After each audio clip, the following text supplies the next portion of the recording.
আসসালামু আলাইকুম। যাদের প্রোফাইল হাজ সাম ইস্যু, মানে যাদের এই ইয়াটা আসছে তাদের কখনোই মনিটাইজেশন দিবে না, তাদেরকে কখনোই মনিটাইজেশন দিবে না। তো এটা দূর করতে গেলে কী করতে হবে, আর এটা কেন আসছে, এটা ভিউ ডিটেলস এখানে চাপ দিলে আপনারা স্পষ্ট বুঝতে পারবেন। যে সমস্ত ফেসবুক রুলসের নিয়ম বহির্ভূত কাজ করেছেন এখানে স্পষ্ট দেওয়া আছে। দেখেন যে কমেন্ট, হয়তো বা সেরকম একটা কমেন্ট করা হয়েছে যেটা ফেসবুক স্ট্যান্ডার্ডের বিরুদ্ধে যায়।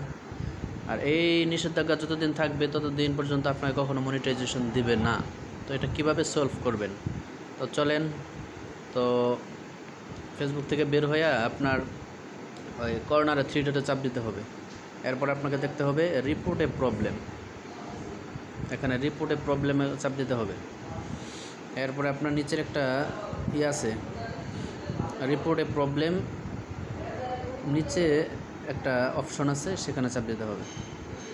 যেহেতু রিপোর্ট করব আমরা,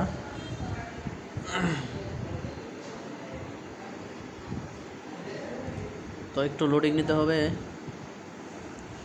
আর আপনাদের এই কাজ করার পূর্বে একটা কাজ করতে হবে, সেটা ওই স্ক্রিনশট দিতে হবে, অথবা ভিতর থেকে আপনি স্ক্রিন রেকর্ডও দিতে পারবেন।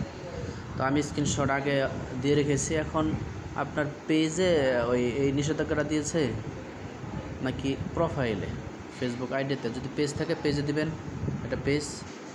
তো আর যদি প্রোফাইল থাকে প্রোফাইলে চাপ দিবেন।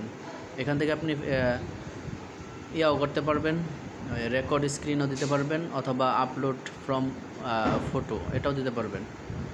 আর আমি স্ক্রিন রেকর্ড করে রেখেছি সেটা দিব। তারপরেও আমি এটার স্ক্রিনশট দিয়েও রেখেছি, যেটা ইচ্ছা সেটা দিতে পারবেন আপনি।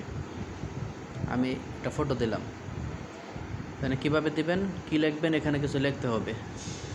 তো লেখাটা এরকমই হবে যে আমি যে অমান্যটা করেছি, ফেসবুক যে নিয়ম বহির্ভূত কাজ করেছি সেটা আর করবো না, এটা ইংরেজিতে আপনার লিখে দেবো। আমি অবশ্যই সেটা কমেন্ট বক্সে, প্রথম কমেন্ট বক্সে দিয়ে দেবো। আমি সেটা কপি করে রেখেছিলাম, আমি এখন এটা দিয়ে দিচ্ছি, পেস্ট করে দিচ্ছি। এরপর কী করবেন, এরপরে উপরের আইকনে চাপ দেবেন। এরপর আপনার সেই রিপোর্টটা হয়ে যাবে, অভিযোগটা জানানো হয়ে যাবে।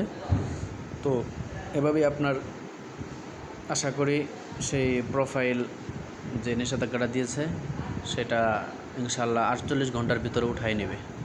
আপনারা একটু ওয়েট করেন, এটা একটু প্লিজ ওয়েট, এটা একটু দেরি হয়, রিপোর্টটা তাদের কাছে যেতে হয়।